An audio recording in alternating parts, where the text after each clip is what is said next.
Saudamos a todos com a paz do Senhor. Feliz sábado para todos. Eu quero agradecer o convite que nos foi feito para estarmos aqui com os nossos queridos irmãos aqui em Santa Catarina. É uma alegria conhecer alguns dos nossos queridos irmãos e rever outros que já são amigos de longo tempo. Queremos agradecer o esforço que fizeram, um por família, um por pessoa, sim. Queremos agradecer e louvar a Deus pelo esforço de cada um para estar aqui hoje à noite. Amanhã vamos passar o dia juntos, estudando a Palavra de Deus. Teremos 2 sermões de manhã. Na hora da escola sabatina será um sermão e na hora do culto será outro sermão. E à tarde vamos ter outro sermão. Então, hoje nós estamos distribuindo para vocês um livreto chamado Duas Sínteses. Cada pessoa tem aí. E nós vamos estudar hoje com vocês um tema que está nesse livrinho. E amanhã, outro tema que está no livrinho também, amanhã cedo. Antes de iniciarmos o estudo, queremos orar mais uma vez. Vamos fechar os nossos olhos e pedir a presença de Deus conosco. Oremos ao Senhor. Pai querido que estás nos céus, estamos na Tua presença, em busca da Tua bênção, em busca de comunhão contigo, para Te conhecer melhor. O Senhor nos conhece a fundo, nós precisamos Te conhecer melhor. E quanto mais Te conhecemos, mais Te amamos, porque o Senhor é bom e a Tua benignidade dura para sempre. Obrigado porque o Espírito Santo trouxe aqui, nesta noite, estes queridos filhos e filhas Teus, em busca de conhecimento da Tua palavra. Derrama o Espírito Santo sobre nós, que o Senhor fale através da Tua palavra, que o Senhor conforte os corações sinceros que aqui estão, que o nome de Jesus seja levantado, exaltado, adorado. Pai eterno, derrama o Espírito Santo sobre todos, conforta-nos, conforta aqueles que estão precisando de conforto, cura aqueles que precisam de cura física e derrama o Teu Espírito sobre nós, dando-nos iluminação do céu para entendermos a Tua palavra. Em nome de Jesus pedimos e agradecemos. Amém, Senhor. Queridos, hoje nós vamos estudar com vocês um tema que é a primeira vez que eu vou apresentar esse tema nos meus mais de 40 anos como pastor adventista. Nós iniciamos o nosso trabalho aqui no Paraná, onde trabalhamos 9 anos. Depois fomos para Manaus, onde trabalhamos 7 anos. Depois viemos no Belém, no Pará, onde trabalhamos 1 ano na União Norte Brasileira. Depois viemos para Fortaleza, onde trabalhamos 6 anos como presidente da Missão Costa Norte, ali Ceará e Piauí. Depois fomos para os Estados Unidos fazer o doutorado na Andrews, na Universidade Adventista, e lá ficamos então desde 97 até hoje, estamos lá. Trabalhamos ali 9 anos no estado da Virgínia como pastor full time, tempo integral, 3 anos como pastor tempo integral em Connecticut e 3 anos também como pastor de tempo integral na cidade de Boston. Aposentamos então em julho de 2013 e desde então estamos viajando por todos os lugares que nos convidam. E eu agradeço o convite que vocês fizeram e estamos aqui para cumprir com a missão que Deus está nos dando. Este tema que nós vamos apresentar agora, quem foi Melquisedeque? Você já assistiu algum sermão sobre Melquisedeque? Alguém aqui já assistiu algum sermão sobre quem foi Melquisedeque? É um tema que geralmente não é estudado. Quando eu fazia faculdade de teologia, um dia eu perguntei, o professor falou sobre Melquisedeque um pouco na sala de aula, mas ele não explicou muito, ele só deu algumas informações, e na saída eu perguntei para ele, professor, eu gostaria de saber quem é Melquisedeque, ou quem foi Melquisedeque. Ele disse, não, eu não vou dizer. E ele foi saindo da sala de aula, e foi caminhando pelas alamedas ali do IAE, ali do antigo IAE, e eu fui atrás dele. Ele ia caminhando, eu ia atrás. Professor, mas eu preciso saber, eu quero saber quem foi Melquisedeque. Ele disse, eu não vou dizer. E como eu insisti muito, ele disse, eu não vou dizer porque se eu falar você não vai acreditar. Não, mas eu quero que o senhor me diga. Isso fora da sala de aula. Ele disse, tá bom. Ele parou, disse, então eu vou dizer. Melquisedeque foi o Espírito Santo.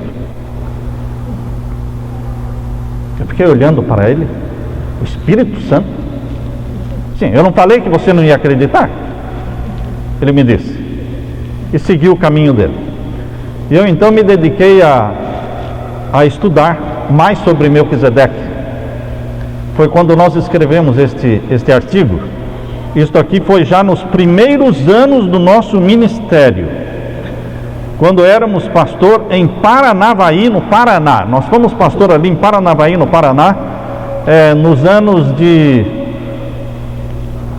79 e 80. Anos de 79, 1979, 1980. Então faz muito tempo que nós escrevemos este material e nunca apresentei para a igreja, por isso estamos distribuindo para vocês agora esse material. Quem foi Melquisedeque? Vamos abrir a palavra de Deus, capítulo 14, versos 18 a 20. Abra sua Bíblia.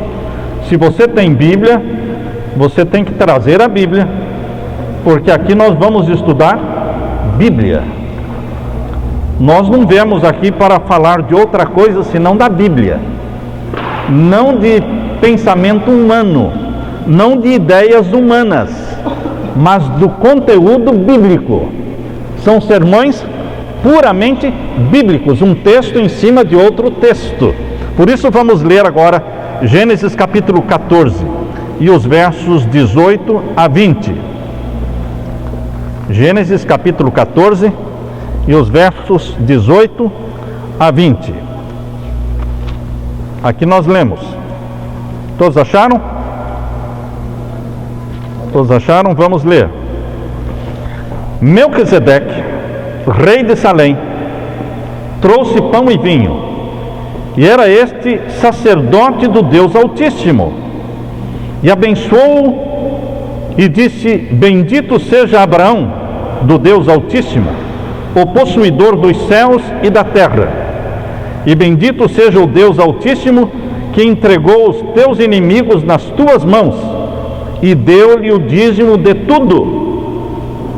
Abraão encontrou Melquisedeque quando ele estava voltando da guerra contra os reis de Sodoma, quando ele foi para libertar o seu sobrinho Ló, que tinha sido preso na guerra.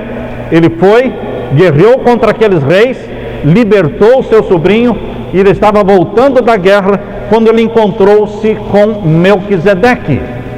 E a Bíblia diz que Melquisedeque era sacerdote do Deus Altíssimo. O cenário bíblico mostra que Melquisedeque apareceu sem criar muita surpresa. Pelo que nós lemos na Bíblia, quando Abraão se encontrou com Melquisedeque, ele não se surpreendeu, ele não disse, quem é você, de onde você vem? A Bíblia, através do relato, demonstra que eles já se conheciam. Melquisedeque já sabia quem era Abraão, e Abraão já sabia quem era Melquisedeque. E mais, Melquisedeque trouxe pão e vinho para ele, para o seu exército. Portanto, queridos, Melquisedeque aparece no cenário bíblico como uma figura humana conhecida. E aqui diz que ele era rei de Salém. Salém é o nome da cidade de Jerusalém, o nome mais antigo. A cidade de Jerusalém se chamava Salém. Depois se tornou uma fortificação do povo chamado Jebuseus, e então passou a ser chamada de Jebusalém, que nós chamamos de Jerusalém. Mas, queridos, Melquisedeque foi rei de Salém. Salém quer dizer paz. Então, rei de Salém quer dizer rei de paz. O nome Melquisedeque quer dizer justiça, rei de justiça. Então Melquisedeque, no nome que ele trazia a mensagem de rei de justiça, rei de paz, sacerdote do Deus Altíssimo, que não pertencia à linhagem de Abraão. Não pertencia à linhagem de Abraão. Ele foi contemporâneo de Abraão, ele não descendeu de Abraão. Deus escolheu Abraão para ser o pai da fé, e da descendência de Abraão veio então Isaac, e depois veio Jacó, e depois de Jacó vieram todos os 12 filhos, e os 12 filhos de Jacó, entre eles estava um que era Levi, e dos levitas veio então Moisés e Arão e todos os sacerdotes do Deus Altíssimo.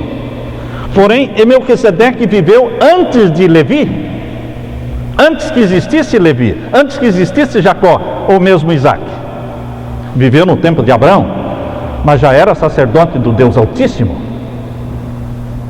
Todos os sacerdotes tinham que ser da tribo de Levi, mas Melquisedeque não era da tribo de Levi. Todos os sacerdotes oficiavam no templo, primeiro no tabernáculo que Moisés construiu. Lembram-se vocês que Deus mandou Moisés construir um tabernáculo no deserto? Vamos abrir a Bíblia em Êxodo capítulo 25, verso 8. Êxodo 25 e o verso 8. Abra sua Bíblia. Êxodo capítulo 25 e o verso 8. Aqui nós lemos, capítulo 25 de Êxodo, verso 8. E me farão um santuário, e habitarei no meio deles. Deus queria habitar no meio do seu povo, então mandou construir um tabernáculo, um santuário. E a glória de Deus se manifestava no santuário. Durante o dia, a glória de Deus estava através de uma nuvem. Durante a noite, a glória de Deus estava ali em cima do tabernáculo, em forma de uma coluna de nuvem, uma coluna de fogo melhor, iluminando o acampamento e aquecendo o acampamento no deserto. Mas a glória de Deus se manifestava dentro do tabernáculo, no lugar santíssimo. O tabernáculo era dividido em 3 partes: o pátio, onde tinha o altar de holocausto, o altar de sacrifício, a pia, e tinha então a sala chamada lugar santo e a outra sala chamada lugar santíssimo. No lugar santo existia, à esquerda de quem entrava, um candeeiro com 7, um candelabro, um candeeiro com 7 lâmpadas. Do lado direito, uma mesa onde tinha 12 pães, representando as 12 tribos de Israel. E na frente estava o altar de incenso. Aí tinha o véu separando o lugar santo do santíssimo, e no lugar santíssimo existia a arca do concerto, com os 10 mandamentos dentro, e com 2 anjos querubins feitos de ouro, estendendo as suas asas por sobre a arca do concerto. No meio dos 2 anjos querubins se manifestava o Shekinah. O Shekinah era uma luz sobrenatural, a luz divina, da glória divina, que mostrava a presença de Deus. Deus habitava no meio do seu povo. Este foi o tabernáculo construído por Moisés. E aqui diz o capítulo 25, verso 9. Leiam conosco o verso 9. Conforme a tudo que eu te mostrarei, para modelo do tabernáculo e para modelo de todos os seus vasos, assim mesmo o fareis. Deus deu um modelo para Moisés, ele não construiu da cabeça dele. O modelo que Deus deu a Moisés era segundo o modelo do tabernáculo do céu. Já existia um santuário no céu no tempo de Moisés, e Deus deu um modelo exatamente para que ele construísse uma réplica, uma cópia na terra. Lembrem-se, queridos irmãos, que antes de Jesus morrer na cruz, o santuário do céu já existia, mas não funcionava. Não funcionava, porque não existia um sacerdote lá. Não existia um cordeiro de Deus que tira o pecado do mundo lá. O Filho de Deus ainda não tinha se tornado o cordeiro de Deus que tira o pecado do mundo, ele não teria morrido ainda. Então existia o santuário, no céu, mas não poderia ser oficiado porque não existia o sangue. Por isso Deus mandou construir o da terra. Funcionava o santuário da terra, onde tinham sacerdotes da tribo de Levi, da família de Arão. E os levitas recebiam os dízimos do povo, e os levitas pagavam dízimo para a família de Arão, o dízimo do dízimo. Todo mundo era fiel. Então, queridos, quando Jesus Cristo morreu na cruz, o santuário da terra, diz lá, abra sua Bíblia, em Mateus capítulo 27. Mateus capítulo 27. Quando Jesus Cristo morreu na cruz, Mateus capítulo 27, versos 51 em diante. Capítulo 27 de Mateus, versos 51 em diante.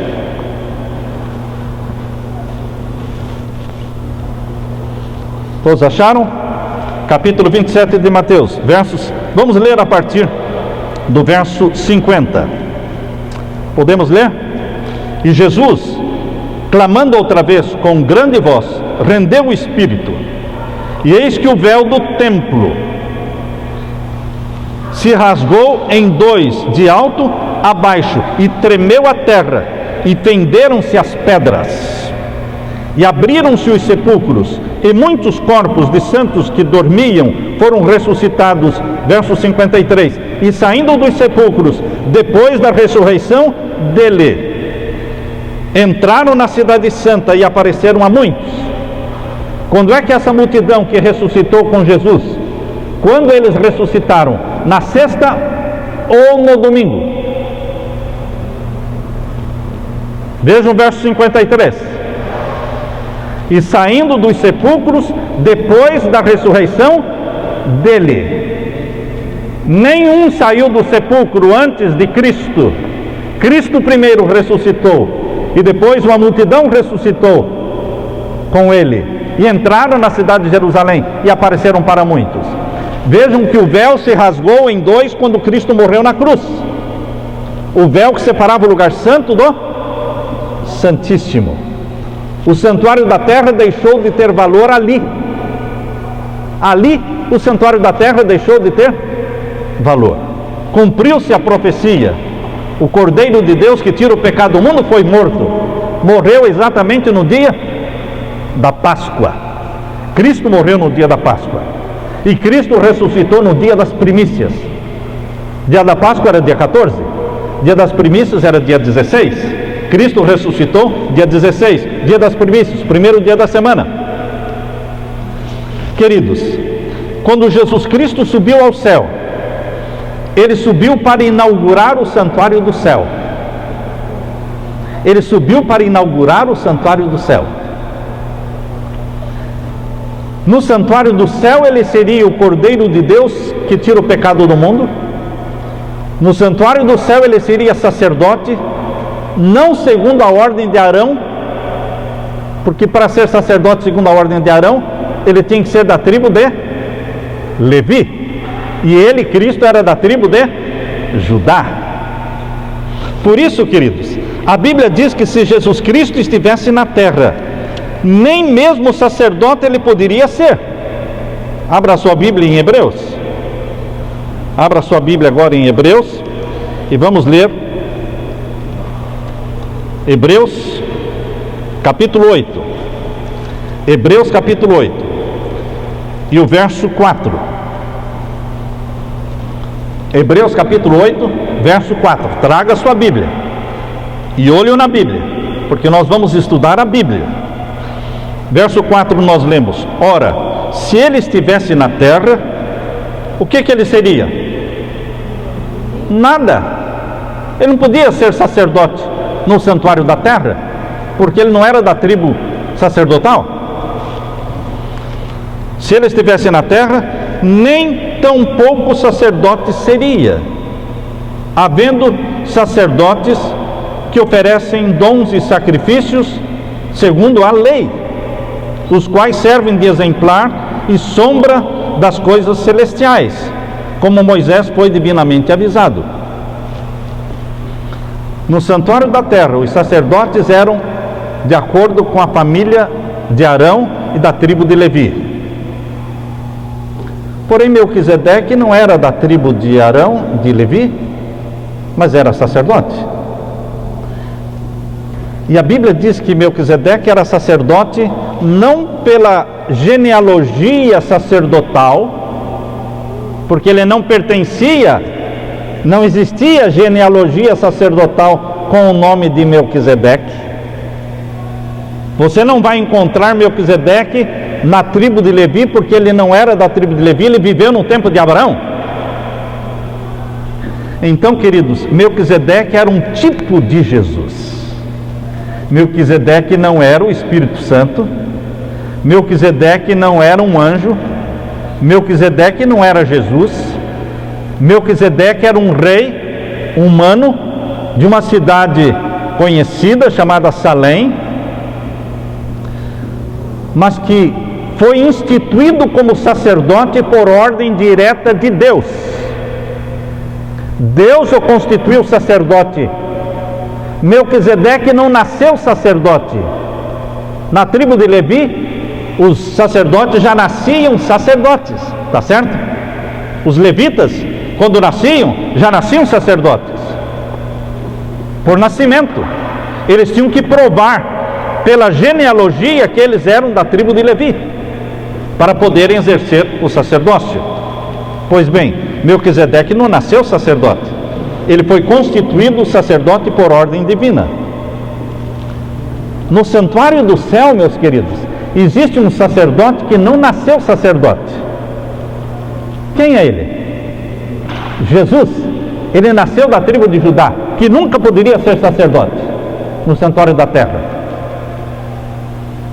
Ah, mas lá no santuário do céu, os levitas também não podiam ser sacerdotes, porque lá no santuário do céu não existem sacerdotes no plural, existe o sacerdote, um mediador entre Deus e o homem, Jesus Cristo, o homem. 1 Timóteo capítulo 2, verso 5 diz: existe um mediador entre Deus e o homem, Jesus.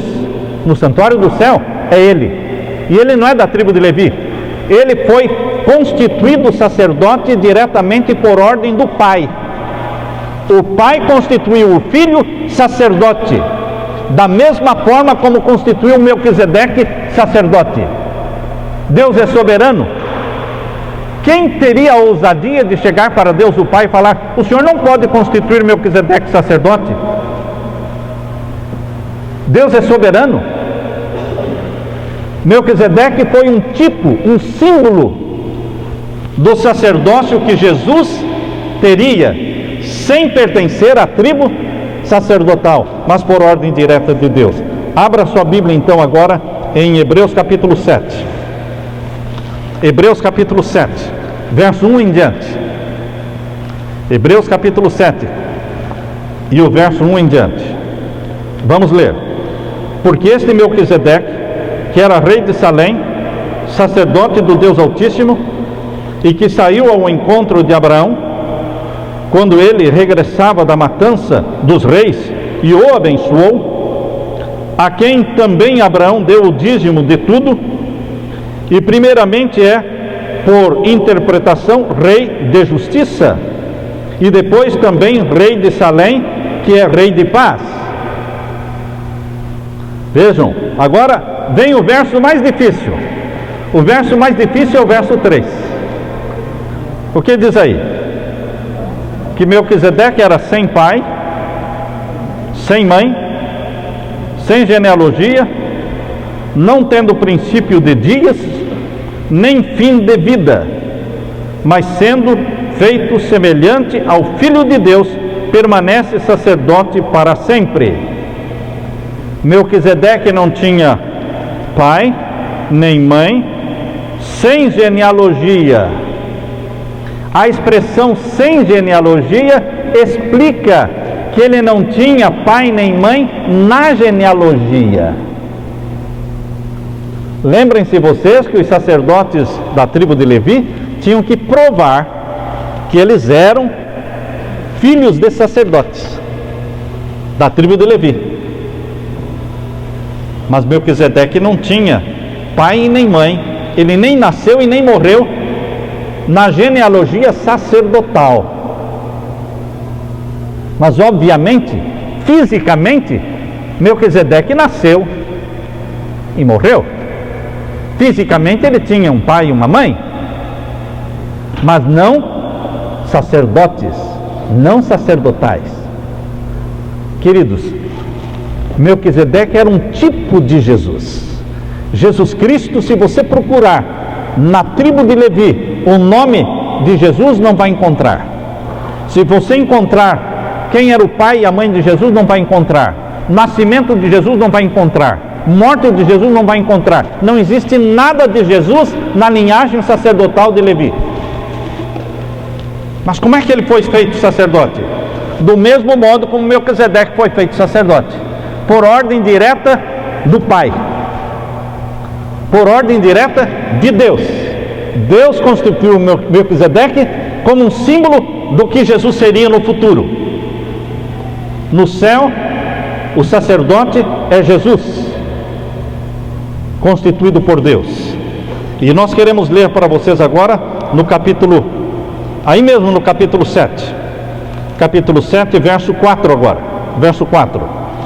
Considerai, pois, quão grande era este, a quem até o patriarca Abraão deu os dízimos dos despojos.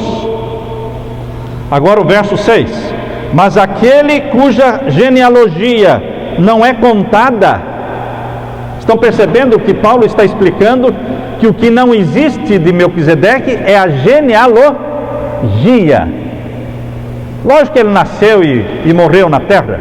Melquisedeque, ele era rei de uma cidade conhecida, era um rei conhecido de uma cidade conhecida, mas como sacerdote ele não existia, não tinha pai nem mãe, segundo a genealogia. Por isso o verso 6 está dizendo: mas aquele cuja genealogia não é contada entre eles, tomou dízimos de Abraão e abençoou o que tinha a promessa. Agora abra sua Bíblia em Hebreus capítulo 8, Hebreus capítulo 8 e o verso 1 em diante, capítulo 8, verso 1 em diante. Ora, a suma, ou seja, o resumo do que temos dito, é que temos um sumo sacerdote, tal que está sentado nos céus, à destra do trono da majestade, ministro do santuário e do verdadeiro tabernáculo, o qual o Senhor fundou, não o homem. Existe um santuário no céu? Sim. A igreja adventista é a única igreja que prega a doutrina do santuário. Existe um santuário no céu, tal como existia um santuário na terra. Quando acabou o santuário da terra, com a morte de Jesus, o véu rasgou de cima e embaixo, foi inaugurado o santuário do céu. E Jesus é o sacerdote no santuário do céu. Assim como Melquisedeque era um sacerdote na terra, sem ser da linhagem sacerdotal. Agora, queridos, quando é que foi a festa da inauguração do santuário do céu? Houve uma festa no céu para inaugurar o santuário. Assim como vocês inauguram uma igreja antes de usar a igreja, vocês inauguram a igreja e dedicam a igreja a Deus, está certo? Também o santuário do céu foi inaugurado e foi ungido e então foi dedicado a Deus. Isto foi 50 dias após a ressurreição de Jesus. Jesus ressuscitou no dia das primícias, no dia 16 do primeiro mês do calendário judeu, que é o mês de Nisan. Ele ressuscitou, subiu ao céu, voltou, ficou 40 dias na terra. Depois de 40 dias na terra, ele subiu ao céu, passaram-se 10 dias, e aí completaram-se quantos dias? 50 dias após a ressurreição de Jesus, chegou a festa do Pentecostes. A festa do Pentecostes é a festa dos 50 dias. Foi realizada por Jesus no céu, quando foi feita a inauguração e a unção do santuário do céu. O santuário do céu foi ungido para poder ser usado pelo sacerdote Jesus Cristo. Na profecia das 70 semanas, abra sua Bíblia em Daniel capítulo 9, Daniel capítulo 9. Pode conseguir a minha garrafinha de água, por favor, querido? Daniel capítulo 9, verso 24. Obrigado.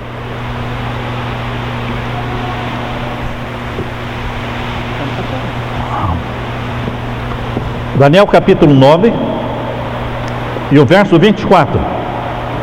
Vamos ler. 70 semanas estão determinadas sobre o teu povo e sobre a tua santa cidade, para extinguir a transgressão e dar fim aos pecados, e para expiar a iniquidade e trazer a justiça eterna, selar a visão e a profecia, e para ungir o santo dos santos. Para ungir o santo dos santos. Obrigado.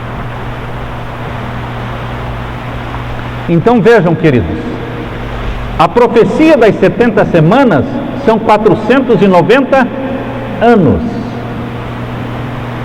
que terminou exatamente no ano 34 depois de Cristo. Jesus morreu no ano 31. Ele foi batizado no ano 27, e quando ele foi batizado, ele iniciou o ministério dele. Era a última semana das 70. A última semana das 70. Estas 70 semanas de 490 anos começaram em 457 antes de Cristo, dando início à profecia das 2.300 tardes e manhãs. Os 2.300 anos começam com a profecia das 70 semanas, em 457. E estas 70 semanas, a última semana foi que começou no ano 27 com o batismo de Jesus e acabou no ano 34, os últimos 7 anos, a última semana das 70. Jesus morreu na metade da última semana. Diz aqui o capítulo 9, verso 27. E ele firmará um concerto com muitos, por uma semana. Que semana era essa? A última semana das 70. Cristo firmará um concerto com muitos por uma semana. É a última das 70. E continue lendo. E na metade da semana, para cessar o sacrifício e a oferta de manjares. A última semana foi do ano 27 ao ano 34. Na metade da semana, para cessar o sacrifício. Ou seja, ele fez cessar o sacrifício no santuário da terra na metade da última semana, que foi no ano 31. É a metade da última semana. Ali acabou o santuário da terra. E Jesus subiu ao céu. 50 dias depois realizou o quê? A inauguração do santuário celestial. E ele foi empossado no santuário celestial no dia da festa do Pentecostes. Quando ele foi empossado como sacerdote no santuário do céu, ele enviou o Espírito Santo. O Espírito Santo desceu no dia do Pentecostes, que era uma evidência de que Jesus Cristo recebera todo o poder no céu e na terra. Cumpriu-se a profecia de Jesus, quando ele disse: todo o poder me é dado no céu e na terra.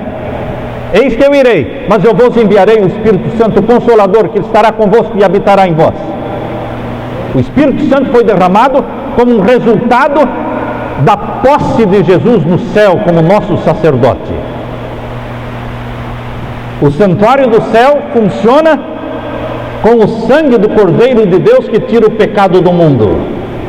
O santuário do céu funciona com um sacerdote chamado Jesus Cristo, que não pertencia à tribo sacerdotal nenhuma, mas foi constituído sacerdote por ordem do Pai.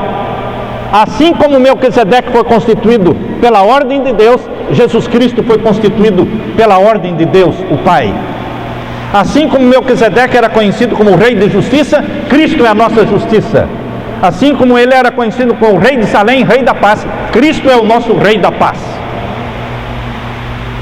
Você não vai encontrar outro símbolo de Jesus como Rei da Justiça, Rei de Paz, Rei sacerdote. Só Melquisedeque representa Jesus como Rei e sacerdote. Agora, queridos, nesse santuário do céu, onde Jesus Cristo trabalha por você, existem as 7 festas. As 7 festas do santuário da terra existem também no santuário do céu. As 7 festas do santuário da terra, em Levíticos capítulo 23, abra sua Bíblia. Levíticos capítulo 23. Levíticos capítulo 23. Vejam quais eram as festas do santuário da terra.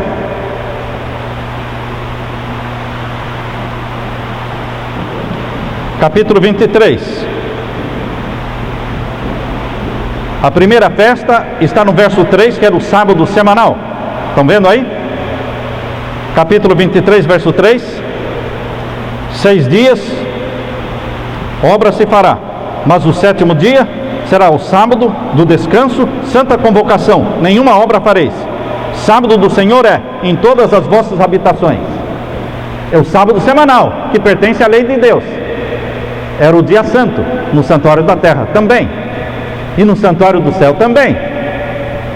Mas agora vem as festas cerimoniais. Vejam, a Páscoa é a primeira. Verso 4. Essas são as solenidades do Senhor, as santas convocações que convocarem no seu tempo determinado. A Páscoa era que dia? Verso 5. No mês primeiro, aos 14 do mês, à tarde é a Páscoa do Senhor. E a festa dos pães asmos, no verso 6. E aos 15 dias deste mês é a festa dos pães asmos. É a segunda festa dos pães asmos. E a terceira festa, verso 9, verso 10, verso 10. Fala aos filhos de Israel e dize-lhes: quando houverdes entrado na terra que vos hei de dar, e cegardes a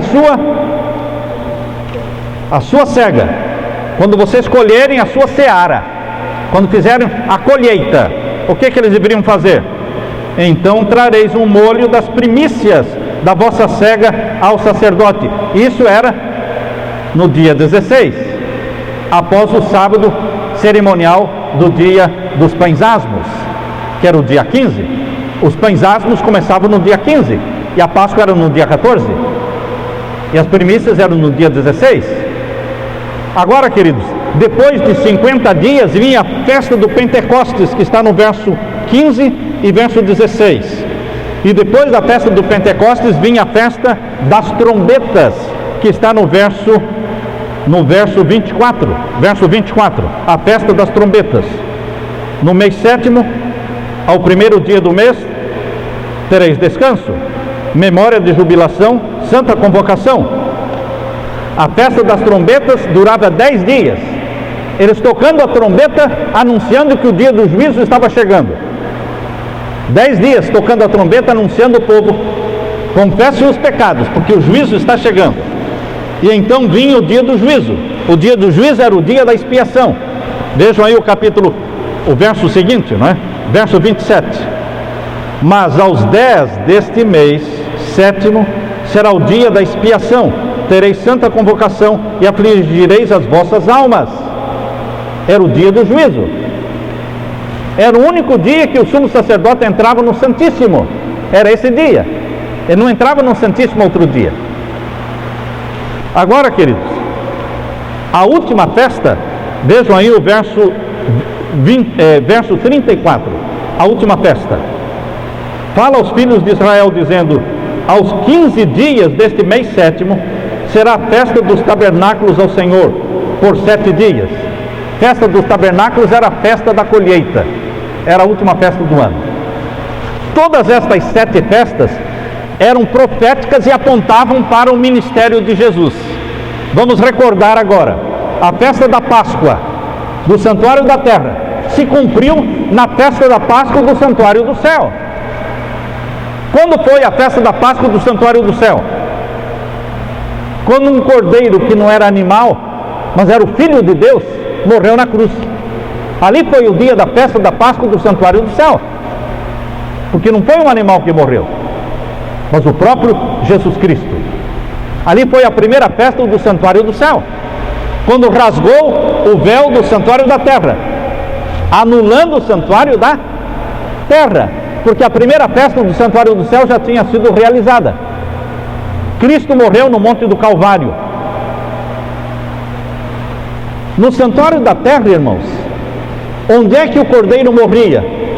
No lugar santíssimo, no santo ou no pátio? Aonde? No pátio, no altar de sacrifício. Então, o altar de sacrifício onde o Filho de Deus morreu chama-se Calvário. Ali é o altar de sacrifício do santuário da terra ou do santuário do céu? O Monte do Calvário é o altar de sacrifício de que santuário? Da terra ou do céu? O do céu. O santuário do céu tem um pátio, mas não está no céu. O pátio do santuário do céu está na terra. E o altar de sacrifício é o Monte do Calvário. E a pia do santuário terrestre, que estava também no pátio, qual é a pia do santuário celestial? O tanque batismal. O tanque batismal. Depois que a pessoa passa pelo Monte do Calvário, aceitando Jesus como Salvador, aceitando o sangue de Cristo para perdão dos seus pecados, o próximo passo é passar pela água. Aquele que crer e for batizado será salvo. E então o nome dele entra no livro da vida no céu, no santuário do céu. O seu nome só entra no livro da vida, no santuário do céu, depois que você passa no Calvário e passa pelo tanque batismal. E então Cristo Jesus, que foi seu Salvador, agora se torna seu sacerdote mediador. No santuário do céu, queridos, existe o lugar santo e o santíssimo, mas o pátio do santuário do céu está no planeta Terra. Abra sua Bíblia em Apocalipse capítulo 11. Abra sua Bíblia em Apocalipse capítulo 11. Apocalipse capítulo 11. E vamos ler aqui. Capítulo 11, verso 1 de Apocalipse. Todos acharam? Vamos ler. Capítulo 11, verso 1. Por que eu estou pregando essa mensagem aqui? Porque o capítulo 10 fala do surgimento da igreja adventista, certo? Apocalipse 10 é o DNA do movimento adventista. Se você quer provar na Bíblia o surgimento do movimento adventista, está aqui no capítulo 10 de Apocalipse. E a grande decepção, o livrinho que foi doce na boca e amargo no ventre. Depois que fala do movimento adventista do capítulo 10, o capítulo 11 mostra qual era a mensagem que esse movimento adventista deveria pregar ao mundo. E a mensagem está no capítulo 11, verso 1 e 2. Leia comigo. E foi-me dado uma cana semelhante a uma vara. E chegou o anjo e disse: levanta-te e mede o templo de Deus e o altar e os que nele adoram. A mensagem que Deus deu para o movimento adventista pregar é a mensagem de um santuário no céu, não da terra, porque em 1844 não existia mais santuário na terra. O movimento adventista nasceu para pregar a mensagem do santuário no céu. E agora o capítulo 11, verso 2 diz o quê? Deixe o átrio que está fora do templo, não o meças, porque foi dado às nações, e pisarão a cidade santa por 42 meses. Deixe fora o átrio, não o meças. Meça só o lugar santo e o santíssimo. Deixe o pátio fora, porque foi dado a quem? Foi dado a quem? Hein?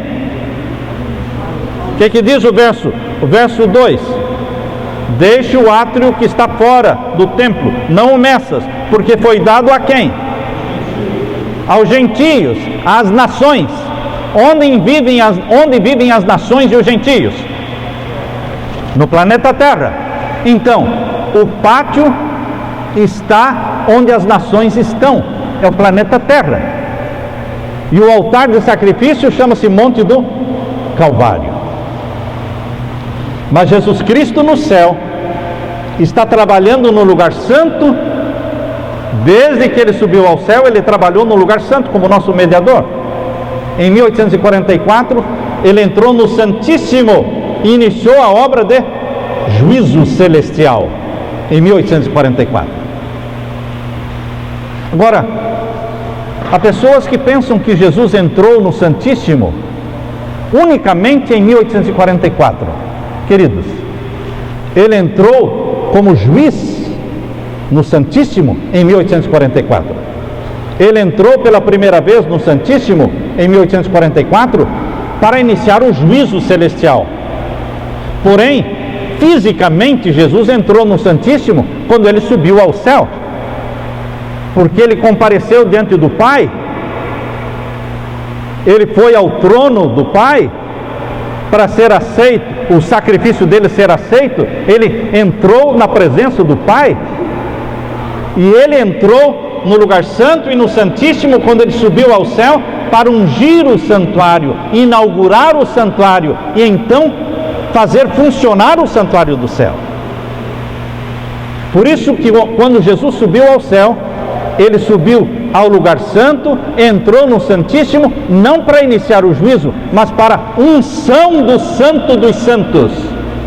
Lembram-se vocês que Moisés, ele não usou, não trabalhou, os sacerdotes não passaram a usar o tabernáculo da terra, até que Moisés ungiu. Antes do tabernáculo da terra ser usado, ele foi ungido. E a unção começou aonde?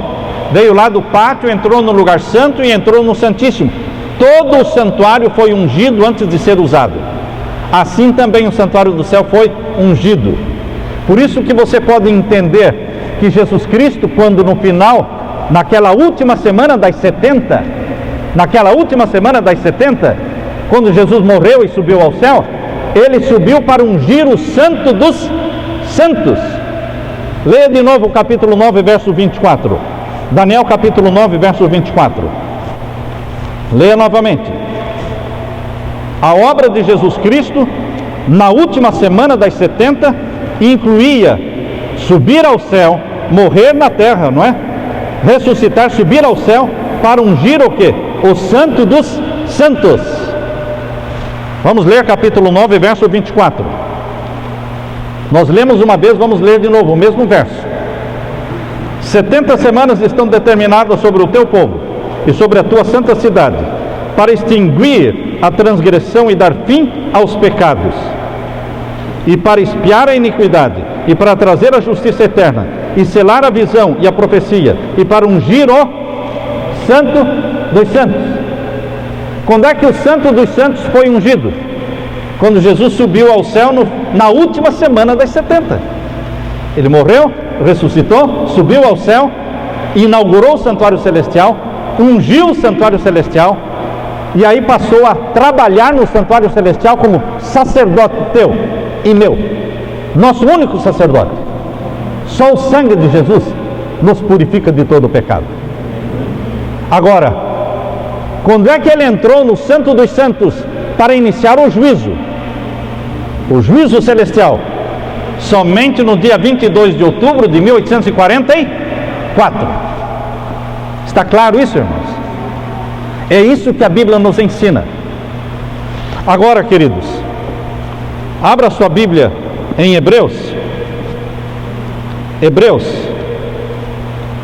capítulo 10. Hebreus capítulo 10. Hebreus capítulo 10. Vamos ler a partir do verso 19. Capítulo 10, verso 19. Todos acharam? Tendo, pois, irmãos, ousadia para entrar aonde? Não ouvi bem. Umas traduções diz santuário, outras dizem o quê? Santo dos Santos. Veja. Tendo, pois, irmãos, ousadia para entrar no santuário, ou seja, entrar no Santo dos Santos, pelo sangue de Jesus. Quando você se ajoelha Quando você ora, confessa os seus pecados, você está entrando aonde? No Santo dos Santos, onde está o nosso Pai, onde está o trono do Pai. Você entra no Santo dos Santos pelo sangue do Cordeiro, que é Jesus. Jesus intercede por você e por mim diante do Pai. E alguém pode perguntar: mas pastor, não existe ali um véu que separa o lugar santo do Santíssimo? No santuário da terra existia um véu que separava o lugar santo do Santíssimo. Mas quando este véu, que durou até a morte de Cristo, foi rasgado, o Santo e o Santíssimo ficavam um de frente para o outro visivelmente. Assim, no santuário do céu, queridos, o véu está rasgado, ele está aberto. Leia agora o verso seguinte, verso 20. Pelo novo e vivo caminho que Ele, Jesus, nos consagrou pelo véu.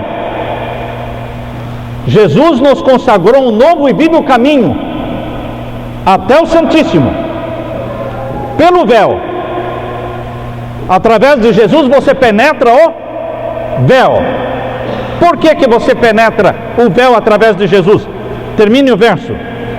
Pelo véu, isto é, pela sua carne. A carne de Cristo foi dilacerada na cruz. A carne de Cristo foi rasgada na cruz. E quando a carne de Cristo foi rasgada, o véu foi rasgado.